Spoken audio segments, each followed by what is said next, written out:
Good evening. Welcome. Good evening to our friends online, on the web. We started the prayer in Portuguese. I think everybody got confused if it was really in English. But the speech today is, well, not speech. It's going to be a reflection tonight. It's December 1st. Amazingly, the year went by surprisingly fast. It seems like it goes faster and faster every time as we get, especially as we grow older. It seems like it tends to skip days. So I wake up on Monday, and at the end of the day, it's already Wednesday. So.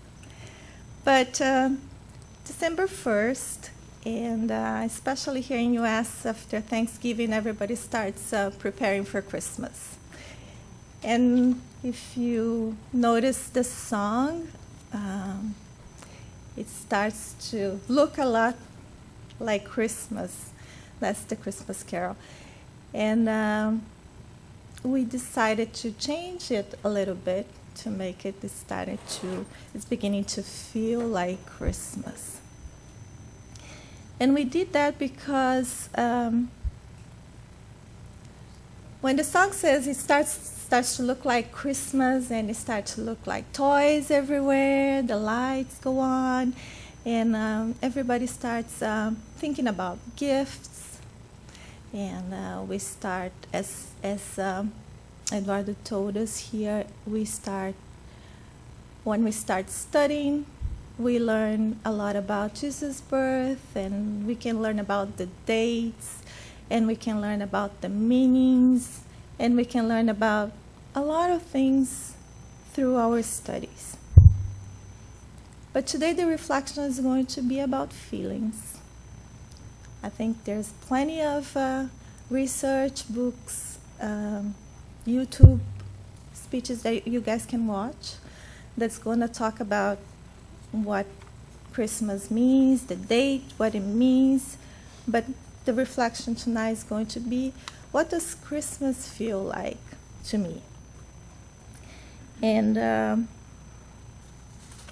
one thing that we learn here with the doctrine is go search for knowledge, right? One wing is knowledge, study, know what the meaning is. Go look for stories. Go look for the truth. And another thing is love. That's the other wing that we learn here. And as we focus on both, that's how we start flying. And knowledge is something that when we start thinking about the symbol of the cross, there is a very nice, it's a beautiful passage in Paul and Stephen from Emmanuel, written by Francisco Cândido Xavier, where Peter is thinking about this symbol of the cross. And he sees it as the horizontal, like the Hebrews, like Jesus came for the Hebrews, Jesus came for the Jews. And then he sees the vertical whole, like the whole rest of humanity, so he was in between he was in between Paul, that was going through everywhere, running everywhere, bringing the teachings, Jesus teaches the gospel everywhere he went, talking to everybody. He was responsible for bringing this everywhere outside of the Jewish world. And the apostles of Tiago, I don't know how to say, what was his name in English? It just skipped my mind. But he was with the Jewish, following the laws, following all the traditions, the Sabbath, and Peter was in between them, and he sees this symbol of the cross, like Jesus hugging everybody, as to say, everybody has the same father, We all come from the same Father. And when I think about knowledge and love, I also see this symbol there. I see the knowledge on the horizontal, and I see us responsible.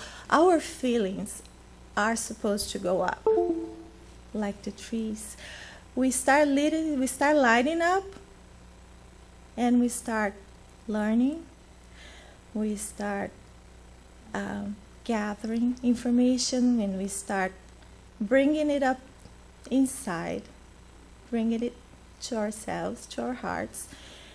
And it's very difficult not to, once you start doing this process, not to elevate your thoughts, not to elevate your feelings. And we were talking on our studies on Wednesdays that sometimes we have to stop everything that we forget about, all the bad things that we did for a while, and start, even if you're pretending to be good, at least you're doing good things, you're doing good deeds, until you get used to it, and it becomes automatic to do good things. You don't think about it anymore. So we were talking about somebody that found a wallet on the street. They immediately bring it up. They don't even open the wallet. They bring inside the store and to find who's the owner, because they're worried there's money inside, there's ID, driver license. So thinking about all the mess that it's going to be if you lose all that, you already feel like returning that to the owner. It doesn't even cross your mind that about keeping it. Or so we start automating all these good deeds. So the reflections here today is not about the date when Jesus was born or the date that we celebrate Christmas, but what does it really mean to us? Getting to know Him, the day that He is born to us. So Francisco Cândido Xavier, he has a writing where he questions about when Jesus was born for many people. So he says, if we ask St. Francis, when was Jesus born for him? Jesus was born for him the day that he left all his riches, his home, and he decided to follow whatever his heart was telling him to do. And when was Jesus born for Peter? Peter followed him all around, was one of the first apostles, was one of the first people that start really being close. But then again, when was Jesus really born for him? And then he says, he was born on the moment that he hears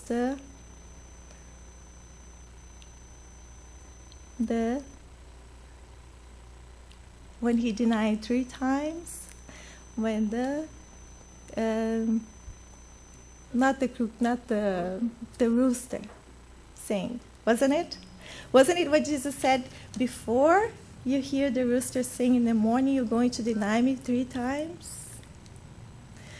So when was Jesus really born to him? When he finally realizes that when he listens to the rooster, he had denied him for 3 times. And that means he realized what it really meant to follow him. How about Paul? When was Jesus born for him? Was it December 25th? No, it was on his way to Damascus, right? It was on his way to Damascus where he falls because he sees Jesus coming to him. That was the date that Jesus was born for him. What brought him there?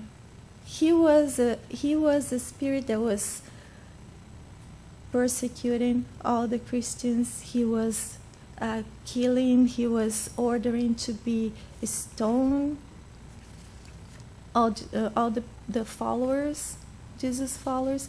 And all of a sudden, he sees Jesus in the desert, and everything falls in his heart in place because he feels it.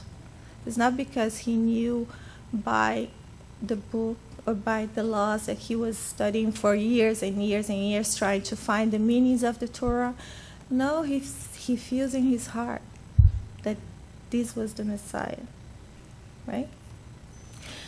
And how about Lazarus? Lazarus was, when was Jesus born for him? He was dead. He was taken as a dead person.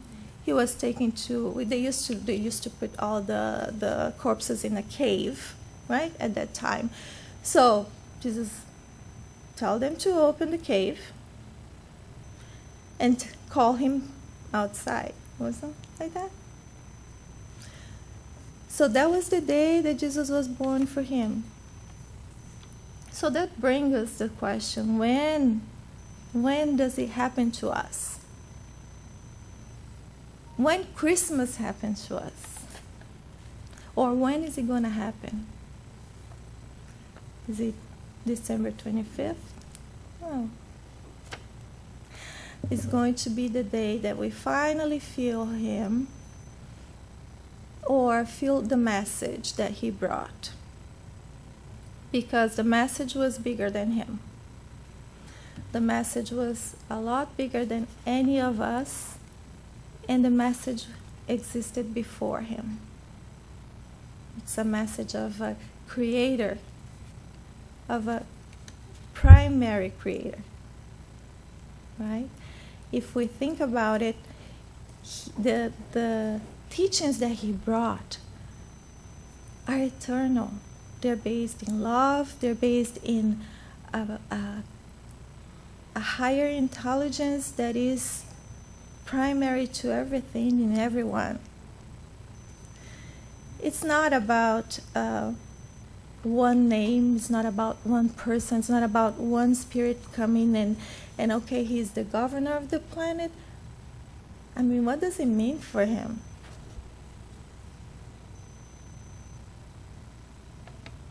Nothing like, is he interested in power? No. He's interested in bringing us together in a message that says, pay attention to one another. In the beginning, it's hard for us to love everybody, of course, but it will get to a day that we will.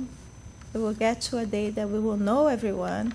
We will be family to everybody. And this is one of the things that we learn here too, right? One day we are born here, next day we are born with another family until we get to a point where we are a huge, big family.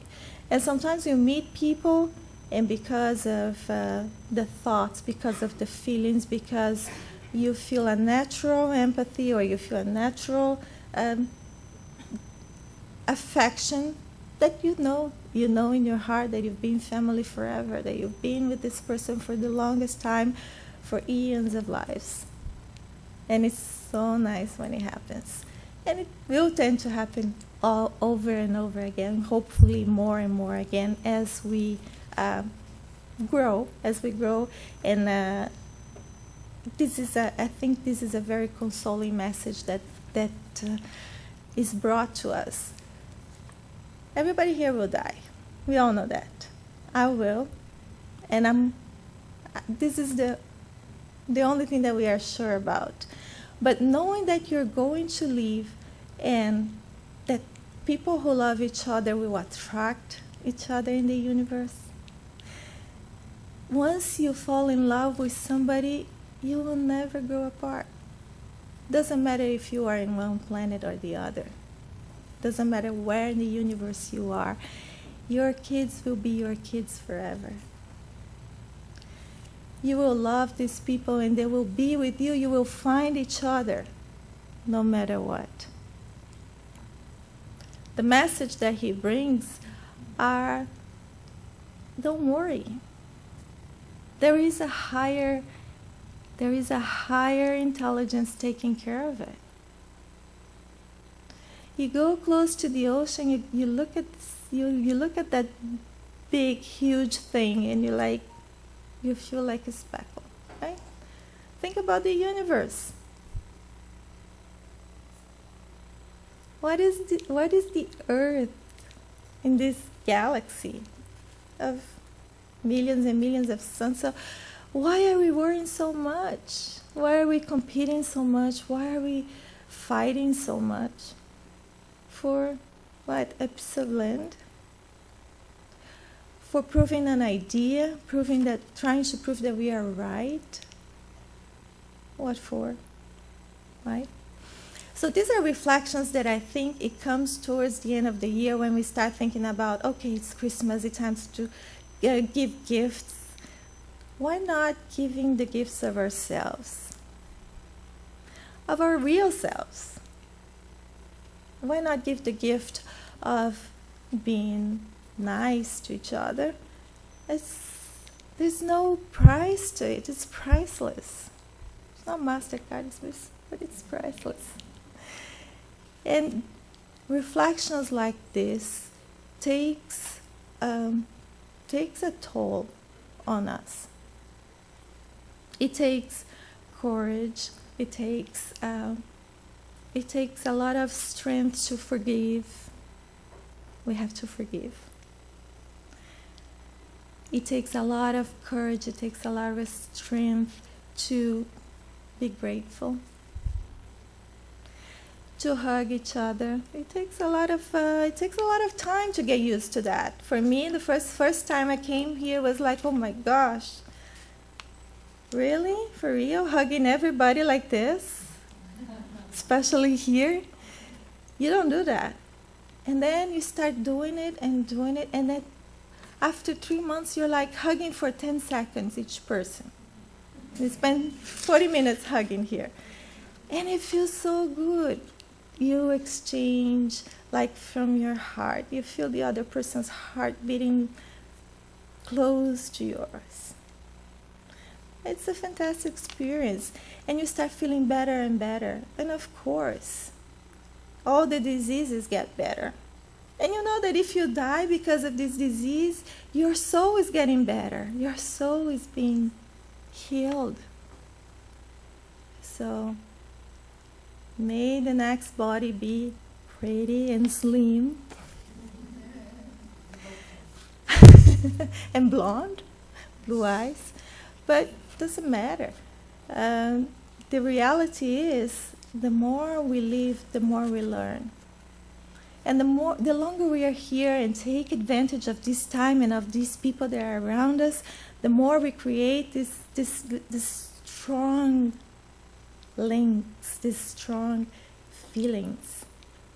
Unafraid of what's going to happen, unafraid of losing anybody. We don't lose anybody. Our love frees everybody, right? Love is freedom, not the one that is like, okay, I cannot survive without you. What am I going to do without you? It's like when we lose somebody that we love, that's what we do. That's what we say. Isn't it the most selfish thing in the world?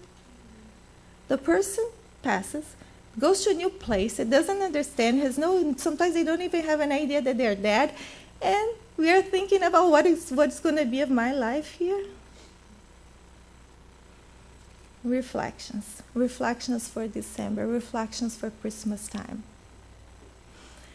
If somebody that we love goes, may they be in peace, may they be received with lots of light, may they be clear-minded, without my suffering, without my calling them back. Light and free, right? Much better. And I know we started a little bit late because of some technical difficulties here, but we're going to end on time. I brought to you guys something that it's a story of a little boy that goes visit Jesus, and he doesn't have anything to give. He thinks he's too poor. He thinks he's not enough, and he worries about what he's going to give because everybody's bringing these gifts fit for a king. And he brings a little bit of himself. So if you can turn off the beautiful orchestra, right? Just be the best you can. Nobody can be what you can. Good night.